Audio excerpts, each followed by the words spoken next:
ഒമാനിൽ മനുഷ്യക്കടത്ത് കേസുകളിൽ ഇരകളാകുന്നവരുടെ പാസ്പോർട്ടുകൾ തടഞ്ഞുവയ്ക്കുകയോ നശിപ്പിക്കുകയോ ചെയ്താൽ കനത്ത പിഴയും തടവുമെന്ന് മുന്നറിയിപ്പ്. 1 വർഷം തടവോ 300 റിയാൽ പിഴയോ അല്ലെങ്കിൽ രണ്ടും കൂടിയോ ലഭിക്കുമെന്നാണ് പബ്ലിക് പ്രോസിക്യൂഷൻ പറയുന്നത്. ഒമാനിൽ മനുഷ്യക്കടത്ത് കേസുകളിൽ ഇരകളാകുന്നവരുടെ പാസ്പോർട്ടുകൾ തടഞ്ഞുവെക്കുകയോ നശിപ്പിക്കുകയോ ചെയ്യുന്നത് ക്രിമിനൽ കുറ്റമാണെന്ന് പബ്ലിക് പ്രോസിക്യൂഷൻ മുന്നറിയിപ്പ് നൽകുന്നുണ്ട്. ഇത്തരം പ്രവർത്തനങ്ങൾ രാജകീയ ഉത്തരവ് പ്രകാരം മനുഷ്യക്കടത്ത് തടയുന്നതിനുള്ള നിയമത്തിലെ ആർട്ടിക്കിൾ 22ന്റെ ലംഘനമാണെന്നും അതോറിറ്റി ചൂണ്ടിക്കാണിക്കുന്നു. 1 വർഷം വരെ തടവോ 300 റിയാൽ പിഴയോ അല്ലെങ്കിൽ രണ്ടും കൂടിയോ ലഭിക്കുമെന്നാണ് മുന്നറിയിപ്പ്. മനുഷ്യക്കടത്തിനെ നേരിടാനുള്ള ദേശീയ സമിതി 2025 ജൂലൈയിൽ ആരംഭിച്ച അമാൻ ക്യാമ്പയിനെ തുടർന്നാണ് വിശദീകരണം.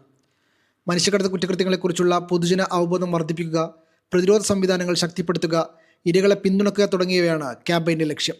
ഒരു സ്ഥാപനം കുറ്റകൃത്യം ചെയ്താൽ ഉടമയ്ക്ക് കുറ്റകൃത്യത്തെക്കുറിച്ച് അറിവുണ്ടെന്ന് തെളിഞ്ഞാൽ ഇതേ ശിക്ഷകൾ നേരിടേണ്ടി വരും.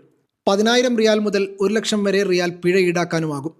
നിയമപരമായ സ്ഥാപനത്തിൻ്റെ പ്രവർത്തനങ്ങൾ പൂർണ്ണമായോ ഭാഗികമായോ 1 വർഷം വരെ പിരിച്ചുവിടാനോ താൽക്കാലികമായി നിർത്തിവെക്കാനോ കോടതികൾക്ക് ഉത്തരവിടാം. ഈ വ്യവസ്ഥ സ്ഥാപനത്തിൻ്റെ ശാഖകൾക്കും ഒരുപോലെ ബാധകമാണെന്നും മുന്നറിയിപ്പിൽ ചൂണ്ടിക്കാണിക്കുന്നുണ്ട്. Media 1, Muscat.